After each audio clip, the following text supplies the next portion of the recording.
पहिलेच जाऊन आले, 1 हप्ता पण नाही झाला अजून माहेरला गेलेले. म्हणजे ते वास्तुशांतीसाठी गेले होते, लगेच जाऊन आले होते. तर आता परत रक्षाबंधनला जायचंय आणि तेवढीच एक्साइटमेंट, कारण माहेराला जाण्यासाठी आपण कधी थकतच नाही आणि तेवढ्याच एक्साइटमेंटनं दरवेळेस बॅग पॅक करतो. आणि तिकडून आलं ना तर बॅग काढायची बिलकुल इच्छा होत नाही, जेव्हा अनपॅक करायची बिलकुल पण इच्छा होत नाही. जाताना बॅग भरायला जेवढी एक्साइटेड असते ना, तर तेवढंच ना म्हणजे बॅग अनपॅक करायला तेवढाच कंटाळा येतो, असं वाटतं की तशीच ठेवून द्यावं. आणि आता बॅग भरतीये, एवढे सारे कपडे. तर हे इतके सारे ड्रेस आहेत ना, तर मी याच्यापैकी काहीच घालत नाही तिथे गेल्यावर, फक्त एक प्लाझो आणि टी शर्ट घालते. पण दरवेळेस एवढी मोठी बॅग घेऊन जाते मी, म्हणजे ह्यावेळेस तरी आता 2च दिवस जाते, 2 दिवसासाठीच, म्हणून मग थोडी नेते. पण दरवेळेस तर ना 2 बॅग तर असतातच माझ्या. तर प्रत्येक वेळेस आणि तिथे गेल्यावर प्लाझो आणि टी शर्ट घालते. मला माहिती असतं की मी हे काही कपडे घालणार नाहीये, पण तरी सुद्धा मी का बरं घेऊन जाते माझी मलाच माहिती नाही, आणि दरवेळेस घेऊन जाते. आणि ट्रेडिशनल ड्रेसेस घेऊन जाते, काही सूट्स वगैरे, साड्या पण वेगवेगळ्या घेऊन जाते, परत काही आपलं पॅन्ट टॉप पण घेऊन जाते, आणि तिथे गेल्यावर काहीच घालत नाही. तर आता बॅग पॅक करते, घरातले काही कामं वगैरे आवरले, भैया येणारे म्हणजे घ्यायला येणारे रात्री, तर त्याची तयारी पण करायची होती अजून. तर दरवेळेस काय होतं ना की नेहमी येतो आणि घाईघाईत जातो, पण ह्यावेळेस म्हणलं जेवण करण्यासाठीच आहे, कारण रक्षाबंधनासाठी घ्यायला येतोय. तर खूप दिवसापासून ना येतो आणि लगेच 10-15 मिनिट चहा पाणी वगैरे घेऊन मग तसंच जाणं होतं. तर असं निवांत कधी येतच नाही, म्हणून म्हणलं मग ह्यावेळेस आता जेवण वगैरे करण्यासाठीच ये. तर आता बघू काय काय होतं, तर तुमच्यासोबत शेअर करायलाच काय काय बनतं. तर पुरी भाजी करण्याचा बेट ठरलेला आहे, आता समोर काही चेंजेस झाले तर तुमच्यासोबत शेअर करायलाच मी. आणि ब्लाऊज पीस पण तेवढेच, साड्या पण तेवढेच, वेगवेगळ्या व्हरायटीचे ब्लाऊज पीस पण घेऊन जाते की तिथे गेल्यानंतर मग आईची एखादी साडी आवडली तर लगेच घालायला, आणि दुसरे काही ड्रेसेस वगैरे पण. आणि तिथं गेल्यानंतर ना ही बॅग ओपन पण करत नाही, म्हणजे एखादा ड्रेस घालत असेल याच्यापैकी, आणि बाकी मग तसंच ठेवून देते, जशाच तशी वापस आणते. पण तरी पण दरवेळेस न्यायची हाऊस. आणि ही साडी तर आता त्या दिवशी शेतामध्ये तिकडे गावाकडे गेलो होतो, तर तेव्हा नेली होती. हिला व्यवस्थित घडी वगैरे करून ठेवायचं बाकी होतं, म्हणून हिची पण व्यवस्थित घडी करून ठेवते. जर तुम्ही शेताचा ब्लॉग बघितला नसेल ना, तर खूप मस्त आलेला आहे ब्लॉग, आणि शेत मस्त आहे आमचं, खूप भारी आहे, तर तुम्ही एकदा चेक करू शकता. काल गेलो होतो राख्या आणण्यासाठी, आता इथे जवळ तर नव्हत्या, तर सिटीमध्येच गेलो होतो. इतक्या महाग राख्या, म्हणजे मला तर ज्या पसंत येत होत्या ना, तर त्या सगळ्या 70 रुपीज पर पीस, परत 90 रुपीज पर पीस, एक एक राखी ना 90-90, 100-100 रुपयाला होती. आणि साध्या काही मला पसंत येत नव्हत्या, पण मग घ्यायच्या पण होत्या 1.5-2 डझन, कारण आमची फॅमिली खूप मोठी आणि भाऊ वगैरे खूप सारे, तर 2 डझन तर राख्या लागतातच. त्यामुळे मग खूप भाव वगैरे करून आणल्या. तर आता मी राख्या तुमच्यासोबत लगेच शेअर नाही करणार, जेव्हा रक्षाबंधनच्या दिवशी दाखवून मी तुम्हाला डायरेक्ट. आणि आता ही सगळी पॅकिंग वगैरे करते. तर तुम्ही पण जाणार आहे का रक्षाबंधनला आपल्या माहेराला, का तुमचा भाऊ येणार आहे तुमच्याकडे राखी बांधण्यासाठी, मला कमेंट करून सांगा. पण मला काय होतं ना की माझे भाऊ खूप मोठे आहे, म्हणजे 5 भाऊ आहे मला, तर ते प्रत्येकाला असं बोलवणं वगैरे, मग एकालाच बोलवणं, तर त्यापेक्षा मग मीच जाते दरवेळेस, तर तिकडे गेल्यालाच चांगलं पडतं ते.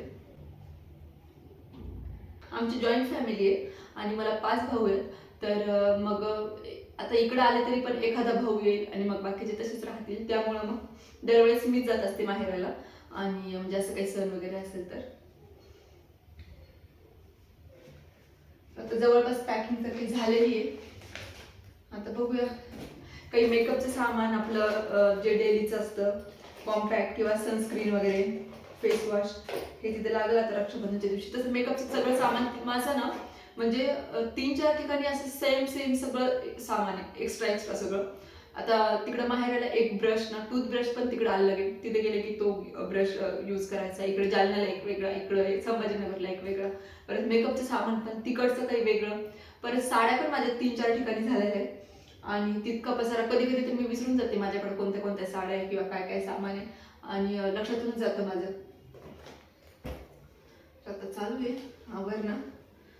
आता सकाळची दुपारची जेवण वगैरे झाले आमचे, आणि म्हणलं आता काल ना तिकडून यायला आम्हाला खूप टाइम झाला, मग आम्ही द्वारकादासला पण गेलो आमच्या दिदींसाठी साडी बघण्यासाठी, ते कारण हे जातील आता तिकडे रक्षाबंधनसाठी, तर साडी घ्यायला गेलो होतो आम्ही, आणि यायला आम्हाला खूप उशीर झाला. मग आल्यानंतर जेवण वगैरे, तर बॅग पॅक करायची राहूनच गेलं, तर मग आता सगळं आवरलं काम सकाळचं, तर आता पॅक करून घेऊ म्हणलं.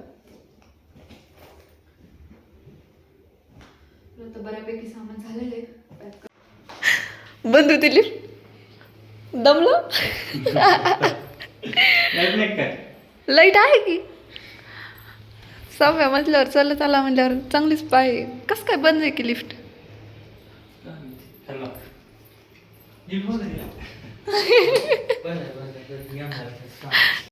तर आता 6 वाजलेले आणि आता भैया आलेला आहे. पण काय झालं ना, कुठल्या तरी कारणामुळं ना बिल्डिंगची लिफ्टच बंद आहे आणि बिचाऱ्याला 6व्या मजल्यावर वरती चालत यावं लागलं आहे स्टेअरकेसनं. तर मग थोडंसं त्याची हालत झाली वाटतं. तर आल्यानंतर मग चहा पाणी म्हणलं नंतरच घेऊया आपण, पण मग अगोदर जेवण करू. तर पुरी भाजीचा असा स्वयंपाक केलेला आहे. ह्या दोघांना मी वाढून दिलं पहिले आणि नंतर म्हणलं मग मी जेवण करून घेईल. तर ह्या दोघांचं जेवण झाल्याच्या नंतर मग मी स्वतः जेवण केलं आणि मग बाकीचे आता भरपूर कामं बाकी होते. स्वयंपाक मी रेडी करून ठेवलेलं होता म्हणून मग लगेच आल्या जेवणं वगैरे उरकून घेतले. पण जेवणाच्या नंतर पण भरपूर कामं असतात, जसे की भांडे वगैरे सगळं करणं, नंतर किचन वाटा साफ करायचा होता आणि सगळ्या गोष्टी आवरायच्या होत्या. कारण आपल्याला जरी जायचं जरी असेल ना तरीसुद्धा खूप साऱ्या गोष्टी पूर्ण क्लीन करून वगैरे जावं लागतात आणि आल्यानंतर तरी तितकाच घाण झालेला असतो, पसारा तेवढाच पांगलेला असतो. कारण एक दिवस हे राहणार आहे तिथं, कारण यांना पण पुण्याला जायचं होतं दीदींकडं, पण मग हे एक दिवस नंतर जाणार आहे माझ्या. तर त्यामुळे मग एक टाईमचं त्यांचं पुऱ्या वगैरे करून ठेवलेल्या होत्या मी, की यांना पण कामी येतील नंतर, मग पुऱ्या टिकतील म्हणून. तर यांचा टिफिन वगैरे भरून ठेवला, नंतर यांचं जायची सगळी अरेंजमेंट करून ठेवली आणि नंतर मग आता हे सगळे भांडे वगैरे घासतीये. तर त्यातले त्यात ना बेसिनमध्ये पण काहीतरी कचरा अडकलेला होता, तर त्याचं पाणी पण म्हणजे असं ब्लॉक नव्हतं झालं, पण एकदम हळूहळू जात होतं. आणि वरतून फिल्टरचा पाण्याचा पण पाईप तिथंच चालू केलेला आहे, तर त्यामुळं मग ते पाणी कंटिन्यू चालू राहतं. तर हे बेसिनमधलं पाणी जायला ना भरपूर असा टाईम जातो, तर म्हणजे खूप स्लो जातं आणि त्या पाईपचं काहीतरी करावं लागेल आता. याचं म्हणजे ते बाहेर काढायचं चालू होतं आमचं, पण मग तेच टाईमच भेटत नाही आहे, की आता जे फिल्टरचं पाणी आहे ना, जे खराब पाण्याचं किंवा जे क्षारयुक्त पाणी आहे, तर त्याचं जे आउटलेट आहे तर ते बाहेर काढून द्यायचं होतं, पण आम्हाला टाईम भेटत नव्हता, की आपण आज काढू उद्या काढू असं म्हणत ते तसंच राहून गेलं. तर त्याचं पाणी पण साचतं इकडं. तर सगळे भांडे वगैरे आता घासून घेते आणि नंतर मग किचन वाटा वगैरे क्लीन करून घेते. तर जेवण आमचे थोडे लवकर झालेले आहे, म्हणून मला वाटलं यांना परत भूक लागते का काय, कारण यांना इतक्या लवकर जेवायची सवय नाही. तर उरलेली भाजी वगैरे मी त्यांना एका टिफिनमध्ये काढून ठेवते आणि पुऱ्या तर एक्स्ट्राच केलेल्या होत्या मुद्दामून मी, कारण म्हणले यांना मग उद्यासाठी पण कामी येतील, जायच्या अगोदर एकदा जेवून घेतील किंवा पुरीसोबत मग काही पण खाल्लं तर चालतं, किंवा मग एखादी भाजी आणू शकता किंवा ऑर्डर करू शकता. तर मग आता ही भाजी वगैरे मी काढून घेते सगळे आणि भाजीचे भांडे पण मग धुतल्या जातील. तर अशी डब्यामध्ये काढून घेते मी, की त्यांचं एक टाईमचं परत होऊन जाईल. आणि नंतर हे भांडे काढल्यानंतर परत भांडे वगैरे हे सगळं घासून घेतलं आणि राहिलेला किचन ओटा वगैरे पूर्ण आता क्लीन करून घेते. तर आपलं म्हणजे लेडीजचं कसं असतं ना, आता माहेराला जायचं आहे, पण मग एक्साइटमेंट पण तेवढी असते, पण मग जाताना तेवढी तयारी पण करून जावं लागते. आता पूर्ण किचन क्लीन करून जायचं, कारण 2-3 दिवस येणार नाही इकडं, तर 2-3 दिवसाचे परत मग ते घाण होऊन जाईल. परत जर तसंच राहिलं तर, आणि घर अस्वच्छ ठेवून पण आपण जाऊ शकत नाही. काही थोडंफार जरी राहिलेलं असेल तर मग काही चिलटं होतील तिथं. तर त्यामुळं मग सगळं क्लीन करून जावं लागतं, किचन ओटा वगैरे सगळं. तर ह्या गोष्टी आपल्या आता चालतच राहतील. तर सगळं हळूहळू सगळं आवरलं मी, कारण आता ना मला लेट पण होत होतं, कारण आम्हाला जायला भरपूर म्हणजे 2-2.5 तास लागतील. तर आणि आता टाईम पण होत आलेला आहे, तर बहुतेक 7:30 वगैरे वाजलेले आहेत आता. तर त्यामुळं मग म्हणलं पटपट आवरून घेऊया.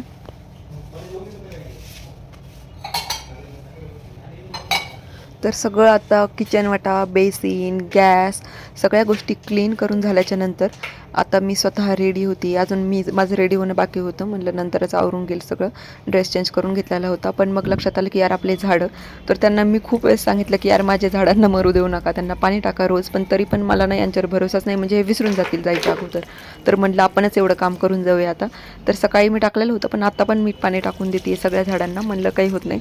तर पूर्ण थोडं एक्स्ट्रा पाणी टाकून दिलं मी पूर्ण भरून, कारण नंतर जरी पण यांना टाकायचे विसरले तरी पण मग ते काही खराब होऊ नये, झाडं वाळून वगैरे जाऊ नये 2-3 दिवसामध्ये. तर मग त्यामुळं मी परत जायच्या अगोदर एकदा झाडांना पाणी टाकून घेतलं सगळ्या.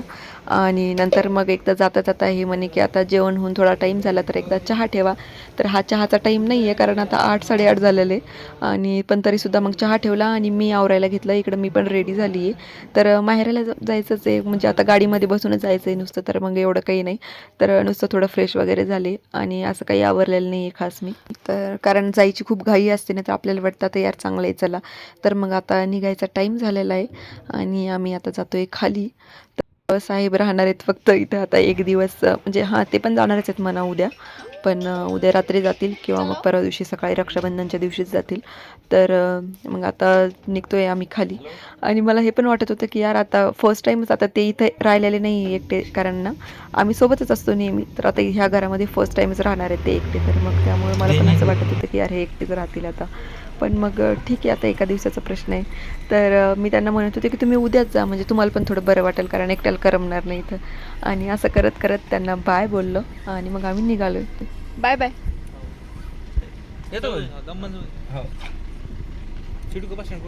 हो हो बाय. तर फायनली आता आम्ही निघालेलो इथून आणि इकडं आता सोसायटीमध्ये खाली लेकरं खेळत आहेत वगैरे. आणि भरपूर टाईम झालेला आहे आम्हाला इथून निघायला, पण जाता जाता परत थांबायचं होतं आम्हाला, तर कारण स्वीट्स वगैरे पण घ्यायचे होते इथून. आता आपण प्रत्येक वेळेस माहेराला जाताना किंवा आता सणाला वगैरे जातो तर मग शिदोरी घेऊन जातो काही, आणि रक्षाबंधनला किंवा दिवाळी कशालाही जाताना मी स्वीट्स घेऊन जात असते, पेढे वगैरे. तर पेढे घेऊन, स्वीट्स घेऊन आम्ही आता समोर निघालो आहे.